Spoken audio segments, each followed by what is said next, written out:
Welcome to Inflection Points, a podcast about technology and big ideas from the Office of the CTO at Extreme Networks.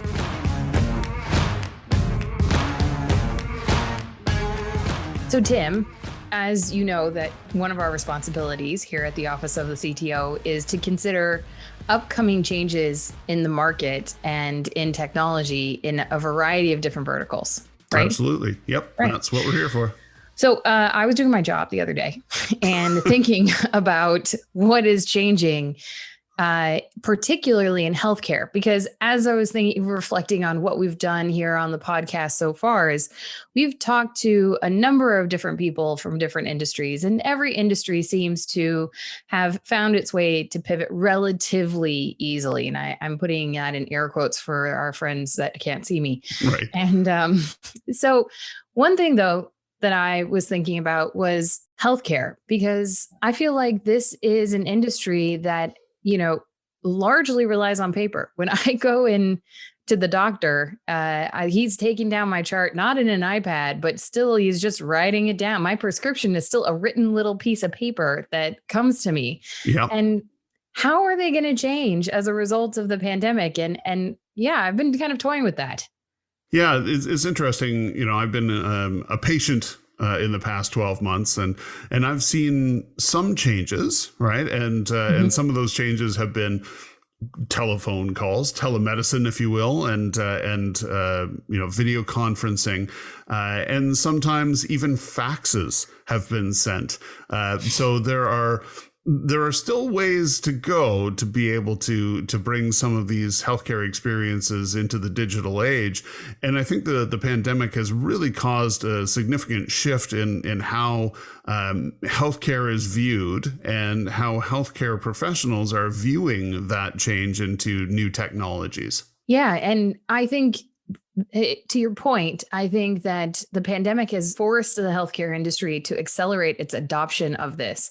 But I really feel for people who work in healthcare, because this has got to be so complicated, and particularly for people who are managing the infrastructure and the IT behind hospitals, because they have to still continue to function. But now they've had to figure out all of a sudden, how do we do it from a distance? You can't have the doctor in the same room. They can't see multiple people. We have to be able to give prescriptions and trade medical files while doing all of this remotely. How do you figure that out while you're dealing with an international crisis? Yeah, exactly. And, the idea of the infinite enterprise is that we're taking that centralized experience and we're pushing it out to the periphery so that individuals are experiencing what used to be a centralized experience directly at home or wherever they are. And healthcare has always been a one-to-one personal relationship in a centralized location. Mm-hmm. So you're working with your healthcare provider physically.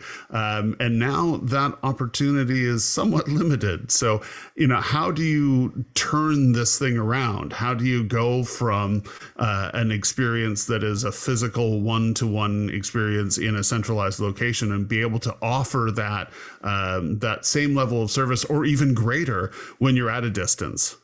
Yeah.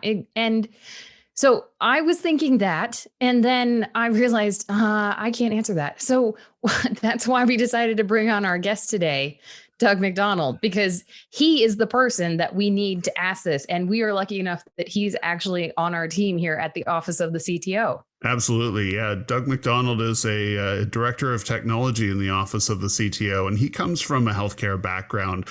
He's managed massive medical environments and significant hospital systems and the technology necessary to be able to support those environments. So who better to give us a view of where the challenges are and where some of the opportunities lie?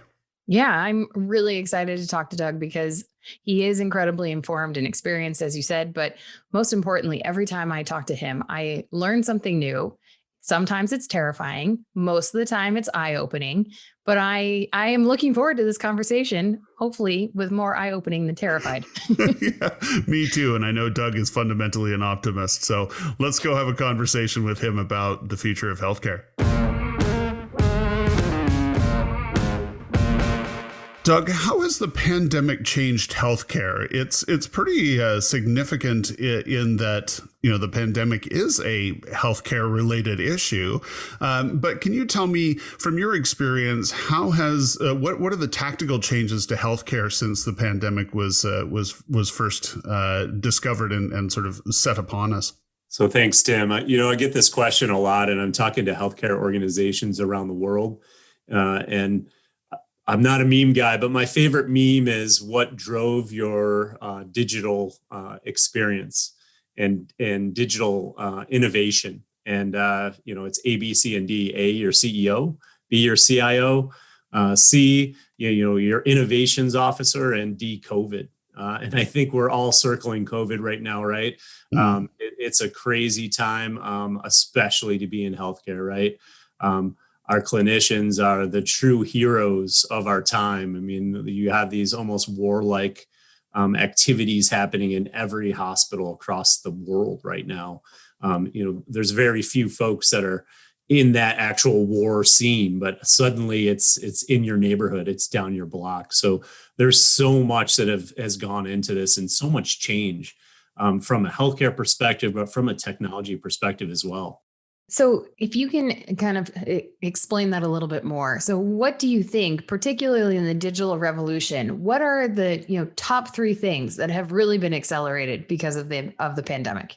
Telemedicine is number one by far, right? So we want to continue our care paradigm and keep people healthy. And there's kind of a health crisis within the health crisis here with COVID. So if I'm not able to get in there and get my cancer treatment, if I can't get in there and get other health care related issues solved, because I'm just scared, I don't know who I'm going to come into contact. And there's a lot of things going on. So I think number one best thing about COVID is telemedicine.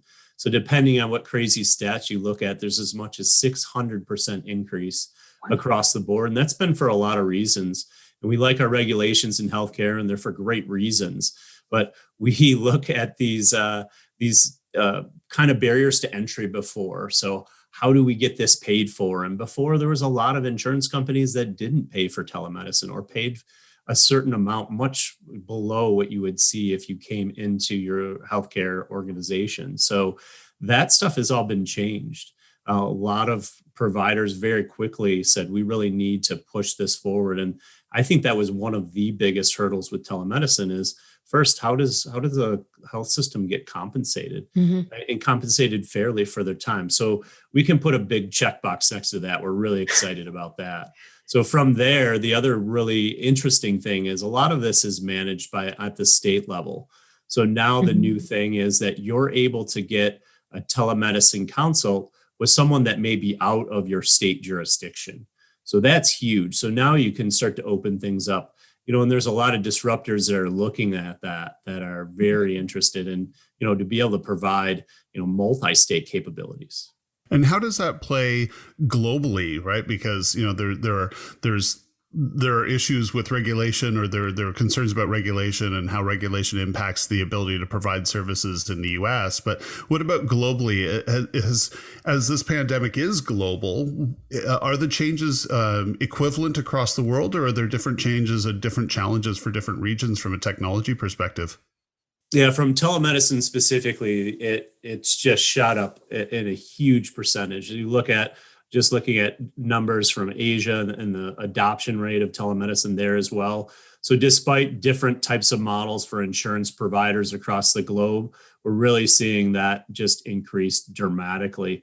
And really, I think the other component, Carla, to your question, number two, I think, is this consumerization, or this customer experience that we all have come to desire from everything we do. And I think healthcare is the same. So I think that's helped shift things in a very positive direction as healthcare systems continue to really focus in on how do we take better care of our patients.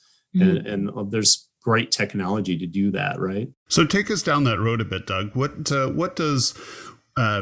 does that customer experience, or that consumer experience look like? I mean, obviously we've talked a little bit about telemedicine, but how do we enable the ability to get more proactive in a sort of infinite enterprise kind of way with users. How do users, patients, I guess we got to be careful about our terminology here, but with patients or with our neighbors, with our families, what does that look like in a technology kind of way? I look at a term like health personalization, and that bubble wraps into a lot of things. So I grew up in Detroit. I'm a boy from Detroit, and I was surrounded by auto companies. The big three autos were literally in my backyard.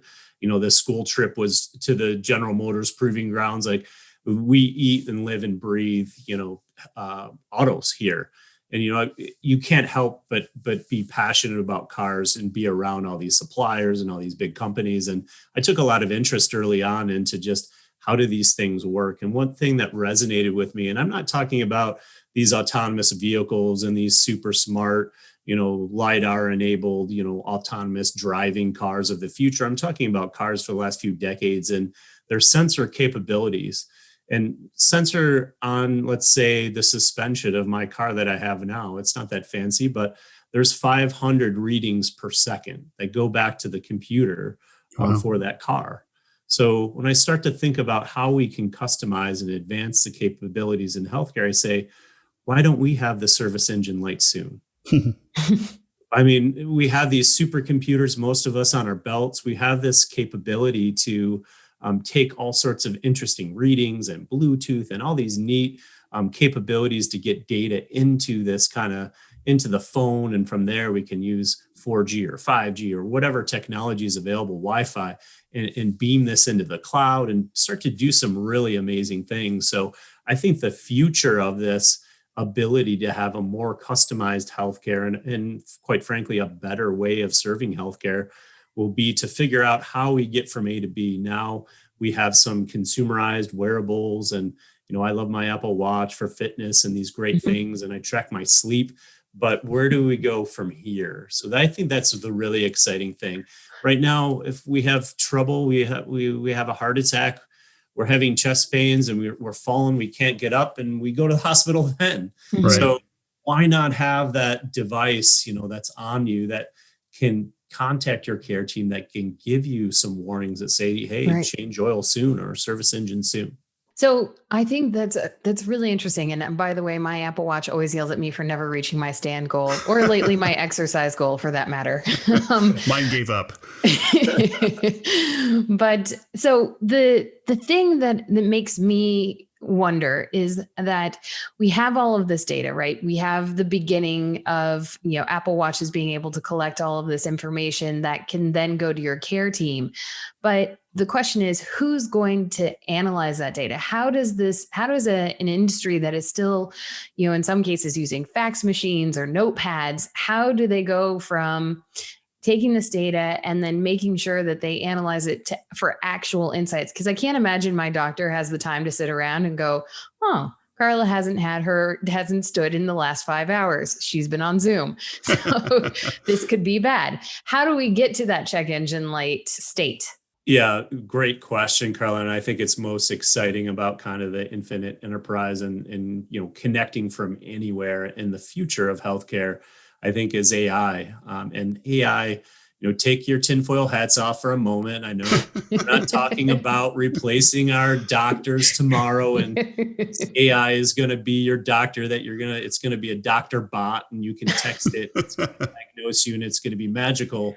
We're talking about, true good uses of AI. And I think, Carla, that's the number one problem for the sensors of the future is how do we take this data and make it digestible? And the simple answer is AI. Tinfoil hat, it can solve all problems, but it really is going to give us a direction from a technology vector to give us that ability to sort through the data. So think of it this way. So you have a baseline, your heart rate, your rhythms, your pulse, your basic things that are coming off these wearable earrings that tell this really cool data, these biomedical sensors that are stick-ons or that Band-Aid that can detect electrochemical stuff in your skin and can do early detection. We've got to have a catalyst for this big data. If people talk about data is the big oil. In this case, I think it really is. So you have this great health data. Now, how do we intelligently sort through that data? How do we get to a point where we can have that service engine light soon come on and your care team gets an alert that says, hey, Doug has something going on here. Over the last trending week, his rates of this, and this have skyrocketed. That will then, kick in the machine for scheduling and contact me via my app, and get to somewhere cool with that from that perspective. So, again, tinfoil hat, we're not replacing the doctor. We're augmenting the care team. So it sounds to me like what you're describing is something that we still have to work with the care team to determine baselines and to figure out what's important to you and even address lifestyle issues or what have you. But they're augmented with that data, right? So once you've set up that kind of baseline, you can use that data and the AI that would be processing that to be able to support your health. That's the key factor. And this is tons of data. Just think of what's coming off the Apple Watch now. You have, and that's so basic from a consumer perspective. And it's great. It's advancing in EEG and heart rate and pulse and all these things are really great. But just think of the advancements that are coming. So we're talking about a flood of data like we've never seen before. That's the number one challenge to how we get there. So how can we have the data fed into the machine of healthcare and securely, of course, and how does that data get mined and represent actual actionable items out of what those are? So that's key. So I guess my question is, if big data is, the new oil in the healthcare industry, has the pandemic accelerated the use of this? Because it seems that it's still, even though telemedicine has increased adoption and it seems like this is the direction of travel we're going in, at some point in time, the industry has to stop and revolutionize. So do you think that revolution is here now, or is it still coming? Back to my favorite meme, I think it's going to drive the innovation. AI still very much is used in its infancy. And let's be honest, a lot of times AI is kind of a marketing term in some sense. But I think there's a few very interesting things that we've seen with COVID specifically for AI uses. Specifically, like a lot of organizations across the globe have started to use chatbots to be able to answer questions. Like, what are symptoms? What are basic things? So that's a great use of something that you can go out today and actually utilize. So that's a really cool first use case, right? And that's not the panacea of, I get prescribed over, some sort of website and then the bot tells me what's up. But we go from there, we go to a lot of different things. So we talked about being able to get an appointment. So as the data becomes more relevant and better, it turns from intelligence to knowledge. Then you have this capability to start to auto-generate appointments. Hey, Doug, we see something that's going on. Please come in. Here's the 3 options that you have for this week. If you need further, click here. Those things are really cool. I think that's kind of falls in the AI bubble. Of course, the healthcare personalization we talked about before. So is it possible, to take all this data in and do some interesting things with it? I mean, there's no doubt that there is. So you look at record keeping, some of the back end kind of stuff as well is really starting to go into the AI paradigm. So it's not just cool opportunities for health innovation like Diagnoses. That's just one part of the opportunity to streamline these capabilities. And to that point, Doug, I mean, we're talking about things that are developing. The Apple Watch has some significant elements to it, but a lot of these things are still in development or future looking. What is that gap today between what is in place? Carla mentioned fax machines. I think what is the gap between that and this amazing future of connected user experience for healthcare? Are we anywhere near that? Is there resistance to getting there? Help me understand how close we are to that sort of inflection point, if you will. In some areas, Tim, certainly we're getting there. But remember, about 50% of the entire globe isn't connected to the internet at all. Again, back to being from Detroit, my home city, it has a big gap of who's connected and who's not connected. So I think the first thing that we're still working on is this fundamental paradigm of connectivity and universal connectivity. There's a lot of things that we can do as a society to get people connected. And when you're connected, you can do healthcare, you can connect it for education and all the powerful things that come with it. So I think that's the fundamental thing that is my focus. You see great technologies coming along. So you see some of these capabilities from space that are emerging, and new advanced cellular technologies. These things are going to help. You hear stories of the balloons, all these interesting things. So we'll keep a close eye on that capability as they develop. I think it's incredible to watch that development. And I think that I agree with you. I think that it is accelerating. But the big question, particularly in the United States, the rest of the world is a little bit different because you do have governments that oversee healthcare systems and can make this revolution happen all at once. But particularly within the US, it's somewhat incumbent on the hospital themselves to make that decision, isn't it?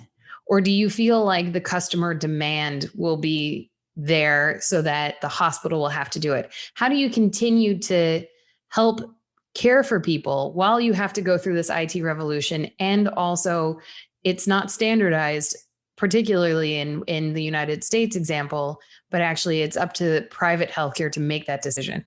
The consumers are demanding it, and regulation is altering it very quickly. So, for instance, now there's a mandate that you have to list your price for a procedure.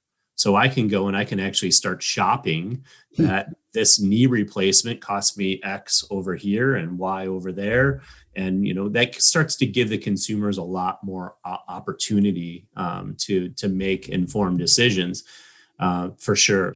Well, let me ask you about that, because I know that if I look at my everyday life and the people around me, most people are still sort of focused on going to the doctor when something's wrong.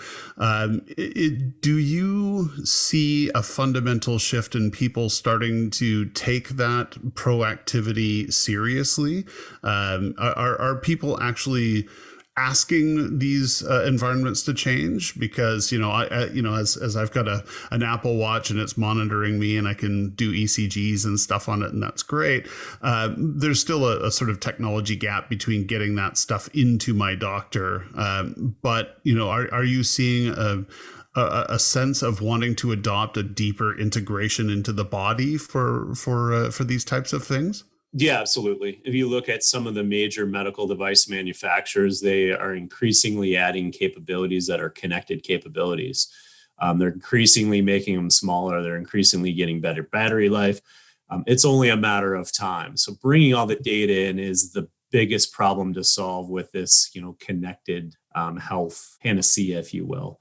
And filtering through all that. And AI has a long way to go, I think. And the ability for that local healthcare organization to take all that data and have, really almost it's like data science level. So that brings in a whole nother interesting paradigm when you start to look at the consumerization and big other folks that have their eyes on healthcare. So, Doug, I'm going to bring up, as we have talked about on many other episodes of the podcast before, there's a whole world of excitement in what we can do in the infinite enterprise and providing more hyper individualized healthcare, retail, et cetera. But then it does also beg the question, this is releasing a lot of personal information. And you made reference to it before about how we're putting in security to make sure that we are protecting patients' private information. But I'm going to ask the big question, what do we do about security when we have, potentially medical devices embedded that are providing data to AI or possibly data analysts who we don't know? How does that work? What is the medical industry thinking about as they make these decisions to protect patients? I'll sum this up this way. Healthcare organizations, a health record is the most sought after piece of data out there on the dark web.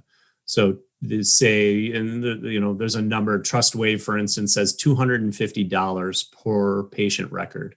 Wow. Versus like $5 for a credit card or 50 cents for a social security number. Now, why do they like that? Well, there's lots of things you can get. Number one, it has all sorts of data from you, your social security number, maybe credit card stuff, your address, your demographics, all the personal information is in there. notwithstanding your actual health data. So the health data could be used to get prescriptions for drugs, could be do other things. And a credit card too, you find out pretty quickly when someone got your credit card and you cancel in a second. How do you cancel your health record? Once it's out there, it's out there. So that puts a bullseye on the back of healthcare organizations. And when I worked in the security hat under the healthcare bubble, these are the kind of things that keep us up at night. How do we protect our data? The last thing we want in the world is to be a headline. And all the implications that come with that, not only penalties and reporting to the governments, wherever you may be and whatever those standards may be, but also to the patients that their data has been compromised. So really, I think it's important to think about security first in healthcare. In COVID, we kind of lapsed some of these security capabilities. We sent people home on these consumer devices and connected where they may not have the right encryption. They may not have the right VPN tunneling. It was just a panic. All of a sudden, one day we were mostly at the hospital, at least from an administration perspective. And the next day we weren't. And literally one day that happened. So just think about the implications as you go from that corporate office with these guards, gates, and guns at these moats and firewalls and all these great things and tens of millions of dollars of infrastructure to provide that. Now my kid's playing the PlayStation and I'm on my, I'm in the corner of the basement on my Netgear router. It's such a different thing from a technology perspective. And really, I think we were caught, with our pants down. We didn't have the ability or capacity in a lot of cases to send everybody home that quickly. So really interesting security topics all around for healthcare. Now, is there a bureaucratic issue there as well in being able to either take on the responsibility for security or divest of the responsibility for security? Does the healthcare bureaucracy move at a speed that can address the security issues? I think so. I mean, the bottom line is most of the places you go in the world, there's teeth, meaning HIPAA and high tech, you can be fined, you can be put in jail for gross negligence. So these things are, I think, pretty good things to have so that people, make sure that they have their diligence in line because it's a real deal. I mean, you could, there's cases where people have actually been, criminally punished for negligence with this type of data. So I think that certainly helps us and it puts more pressure on, right?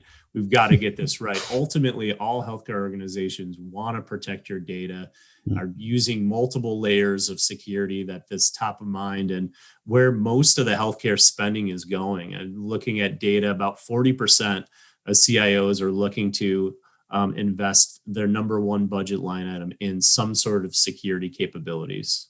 So we've gone dark, as they say. So let's bring it back up to the light here, Doug. What is really exciting about you about your view of healthcare and the infinite enterprise for the next 18 months? What do you think gives you gives an optimistic view of where we could go with this? Yeah, so much opportunity. So we talked about the cool things, right? The wearables and the ability to just give you a better experience. But there's a lot of other things that are kind of in the interim. So how do I have better enhanced portals and better access? You see these huge companies that are coming for healthcare. And then there's been some doctrines by some of the biggest investors and biggest companies. One retail company, even within the last few weeks, announced that they are now offering their service. And there's a lot of people that use their service for retail. Now they're offering their capabilities in the healthcare side. Well, they can also send you a prescription. So you could get on a telemedicine deal within, there's a story I just read this week. They were connected to a doctor on one of these services within 2 minutes. They went through all of the rigmarole. Their child had an earache. They went through the list. They said, well, and this was at midnight, mind you. They were able to get a doctor within 2 minutes, get a prescription sent, and it showed up at 9 a.m. the next morning. Wow. That sounds Amazonian. Yeah. I try to keep names out of it. Certainly, right? But it's not just Amazon. You have these other huge technical companies and huge folks. I mean, let's face it, healthcare is big business. In the US, it's $4 trillion business, which is 20% of our GDP. You look globally, it's 9 trillion globally. I mean, this is one of the biggest spends on earth. So who wouldn't want to get a piece of it? I think, though, that drive of competition is really going to help healthcare in general. So, one of my favorite books, is, and I guess there's a lot of them, but I really like the discussions about how you never see it coming, right? You never expected a retailer to come along and be able to just blow up the whole industry. And by no means are those retailers tomorrow going to take over, the advanced imaging and, treatment at the hospital, right? We're talking about open the door kind of stuff, but opening the door kind of stuff is very, very lucrative as well. $250 billion industry is that, hey, I need a prescription. My daughter has an earache. I have a runny nose. Those things give you connectivity to people, and you make that experience really simple and nice and easy to bill and all those good things, transparent to the patient. It's really, I think going to change everything. And I think this is going to happen way faster. I think that's really what's going to happen in the next 18 months, in the next several years, is folks that are focused on disruptive technology and, going after, these bigger organizations, at their door. So it sounds like the user is now driving that healthcare experience almost based on a retail mindset, which is, a little bit different than previous. Yeah, absolutely. It's gonna flip things on their head a bit. That's fantastic, Doug. What a great deep dive on what's going on in healthcare. And as you said, there's so many more opportunities for potential podcasts just in some of those topics alone. But thank you very much today for giving us a view of what this really means in the infinite enterprise. Oh, it's my pleasure. I really enjoy your past podcasts and looking forward to the next one. Excellent. I love the advertising. Thanks so much, Doug. Thank you.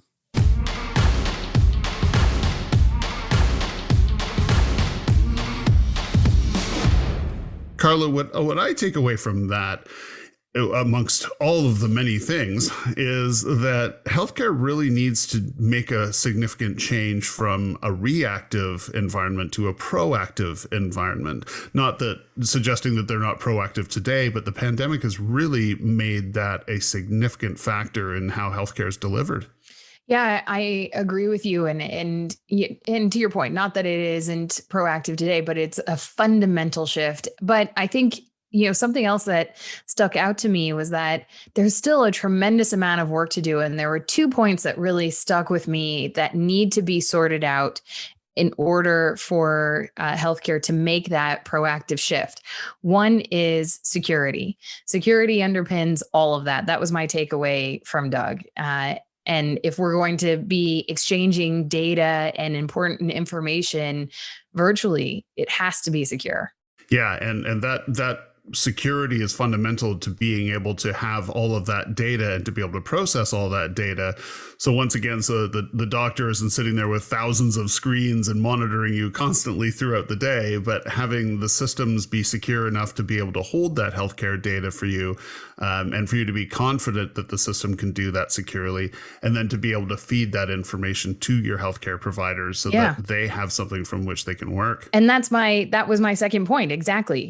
So the other thing is that doctors can't sit around and, churn through all this data. They can't be sitting around and being like, oh, how's Carla doing now? Did she do her workout? How's her weight doing? Right. Not that well in COVID, but they need AI to be able to churn through all that data, to process it. To your point, like they've got to figure this out if we're really going to make it work in the infinite enterprise, if we're going to be distributed and to be that and make that shift again to proactivity rather than being reactive. And that gives a lot of opportunity for businesses to be able to address the key fundamentals of what we're learning about the infinite enterprise, is that they need to step up and start creating this technology because users are demanding it, right? Doug used a great metaphor, as folksy as it is, the check engine light, right? So being able to be so proactive that there are sensors, gathering this data about you and being able to send that to your healthcare provider.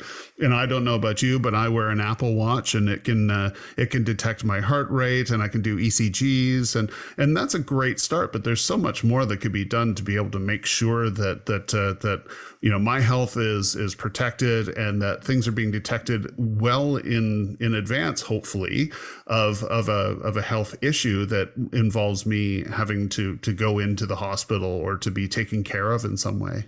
Right. And I agree. So I also wear an Apple Watch. I mean, this is not sponsored by Apple, but we both wear Apple Watches. And I agree. I mean, that's the natural next step. What's the point of sitting on all of this data if we can't actually do something with it? And I think that the pandemic has created a unique disruption in the way that healthcare has had to operate. And hopefully they will accelerate the adoption of all of this, because let's face it, you and I have probably been wearing Apple Watches now for at least 4 or 5 years. And, outside of tracking my calories and my steps and everything, and now I have it, I can check an ECG, but what am I going to do with that? How do I connect that to my overall healthcare with my doctor?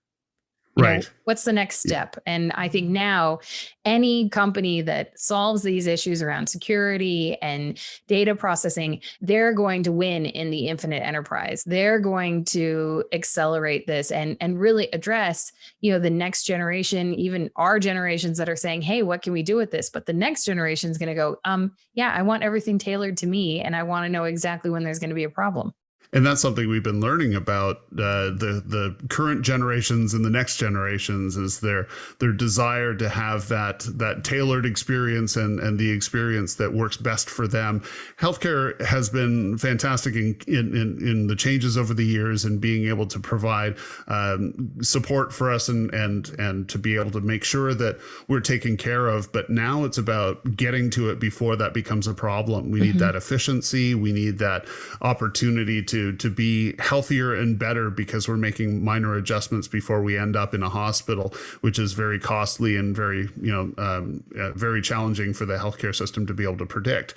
But again, using AI and being able to secure our data and to be able to have that check engine light, if you will, always available to us will make everything much more efficient and hopefully make us so much more healthy. So I think the infinite enterprise provides such a great opportunity for us to be able to take those steps and to be able to make us as an overall population that much better. Yeah, I agree. And I think that, I guess if I'm going to sum it up, there's still a lot to do in healthcare, and that security is going to underpin it all, how we process this data, but they've got to fundamentally shift to being more proactive, and it's going to be a completely new space in the infinite enterprise. Absolutely. And with my check engine light off.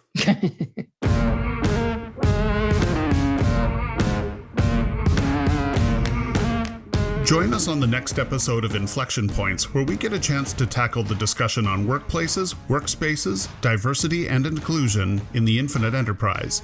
Joining us will be Kimberly Bassnight, VP of Talent, Head of Diversity and Inclusion at Extreme Networks, and Tamika Jean-Baptiste, Executive Director of Diversity, Inclusion, and Belonging at Amgen. We'll discuss the challenges of scaling distributed culture, the limits of technology today, and where the opportunities lie for businesses looking to capitalize on the next normal. If you'd like to find out more about the Office of the CTO at Extreme Networks, find us on LinkedIn and check out the Extreme blog at www.extremenetworks.com.